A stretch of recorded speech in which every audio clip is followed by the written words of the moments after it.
Bonsoir, voici l'analyse technique du CAC 40 pour le 13 novembre. Alors, de nouvelles fonctionnalités viennent agrémenter le site, alors je tenais à vous les présenter.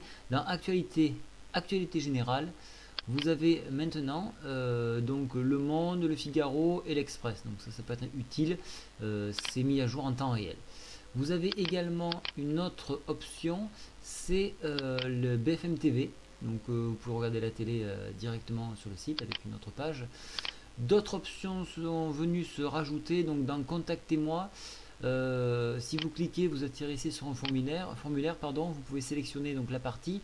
Et alors certaines personnes ont eu du mal, il faut rentrer ce code ici et marquer envoyer une fois que vous avez marqué votre sujet. Il y a également actuellement un sondage, vous avez dû le remarquer. Voilà, donc voici les sélections du nouveau site que j'aimerais mettre en place. Si vous pouvez donc marquer votre préférence de façon à me faciliter la tâche, n'oubliez pas que ce site est le vôtre. Je vais passer tout de suite maintenant sur d'abord le calendrier économique de demain. Alors qu'est-ce qu'il y a d'intéressant? Alors aujourd'hui c'était anémique comme volume, ça ne servait à rien, les États-Unis ne tournaient pas, donc pas d'intérêt, de franc intérêt. Demain, production industrielle japonaise, on regardera si elle est toujours mal en point. On regardera les comptes courants français, utiles. Et puis après, il faudra descendre en Italie. Alors l'Italie a été fortement massacrée. On va voir un petit peu si elle se redresse. Donc les indices des prix à la consommation seront un premier départ. Et puis après, il faudra attendre 11 heures pour voir le climat économique. Alors ça, c'est très important, le dévoilement. Donc ça, c'est la statistique probablement de la matinée. Et après, il faudra attendre bien plus tard dans l'après-midi l'indice d'optimisme d'affaires NFIB des PME. Donc ça, c'est utile. Et bien sûr, la situation budgétaire mensuelle du budget aux US. Donc ça sera un point important. Passons tout de suite sur l'analyse technique.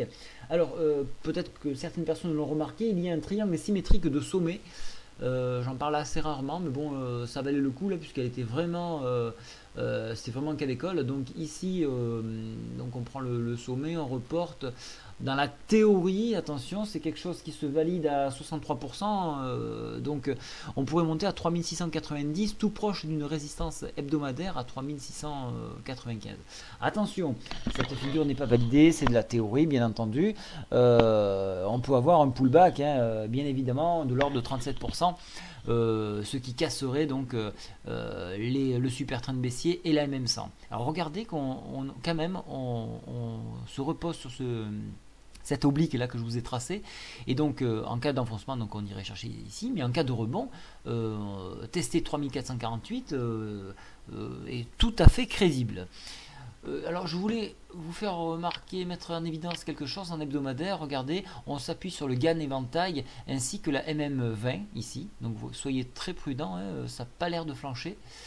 Et au niveau journalier, donc les indicateurs techniques, MACD sont toujours baissiers.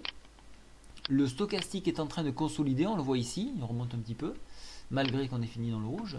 Et le Force Index, ici, très faiblard. Les bears ont repris la même, et pas vraiment franc.